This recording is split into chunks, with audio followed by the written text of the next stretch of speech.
Hey everyone, Historical Method Man here. Today, we're here to talk about the Battle of Trenton. We're here to talk about Lenape history. We are here to talk about the mighty Delaware. So for most Americans, it's the backdrop of a foundational national story. A frigid Christmas night in 1776, and Washington's gamble to cross into Delaware, to spring up on the Hessians, and get ready to win the Battle of Trenton. But the story of this place doesn't start with George Washington. For thousands of years before, the Lenape people lived on the Delaware River and in this country, right where I sit today. This land was the Lenape-Ho-King, their ancestral homeland. This land here was known as Lenape-Ho-King, which is the land of the Lenape people. This land has been dispossessed over the 1737 treaty. The infamous walking purchase of 1737 saw the Lenape fraudulently dispossessed of over 1 million acres of their land, including this very ground. So when we talk about Washington's crossing, we must first acknowledge that this drama took place on a land already marked by deep loss and displacement of its original people. That context is key to understanding what a historic site chooses to remember and what it chooses to forget. The park's narrative focuses intensely on the military campaign, and it was without a doubt a moment of incredible drama. By 1776, the revolution was failing. The Continental Army was exhausted, defeated, and shrinking. And it was a logistical nightmare, transporting 2,400 men, horses, and over 18 cannons across the river in these little boats. To add insult to injury, this was the middle of a blizzard, and you know how those Pennsylvania winters get.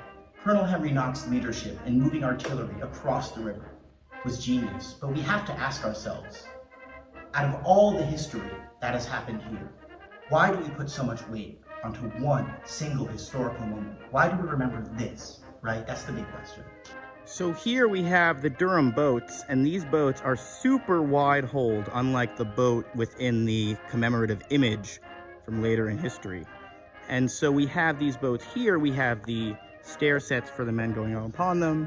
We have examples of cannons and artillery back at that time that would have been able to fit within these boats. So with 2,400 soldiers and a bunch of horses too, 18 cannons, and a bunch of other rifles and stuff, they were able to march into Trenton and do it big. So there you go. The primary place visitors encounter the park's official story is the Visitor Center. Renovated in 2012, its exhibits are professional and informative. You can see artifacts like a Hessian musket and displays of the soldiers' experiences, creating a tangible connection to the past. The centerpiece of the visitor experience here is an exact replica of that famous painting of George Washington cruising through the Delaware. This is one of the most famous paintings in American history, and it's famously and epically wrong. 10 points to whoever finds any anachronisms in these paintings, because the painting was made about 70 or so years after the actual event. So with this painting right here, or at least this replica of the painting, we can see a couple historical inconsistencies. Take a look at the Betsy Ross flag. This flag did not exist until after the events depicted in the Battle of Trenton and the crossing of the Delaware. Also, Washington is in a really small, unstable boat, but the actual boats that we'll see at this museum site are much longer and much wider. They're much more stable. Third of all, come on.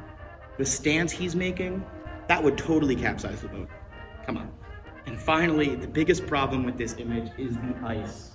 I have never seen the Delaware River this icy in my life. This river looks more like the Rhine than the Delaware. And it does make sense because the German-American painter, Lautz, was living in Germany while he painted this painting, later after the events depicted here. So those are some historical inconsistencies. Back to the video. This park was established in 1917 during the First World War as a historical shrine. The word shrine is important. It implies reverence and commemoration, but sometimes this can leave little room for more challenging or complex interpretations of history. When we enshrine history in certain places, we are making places of memory. When we think only about the military logistics, we are adding so much emphasis on one single moment. It turns this moment into a self-contained, heroic epic.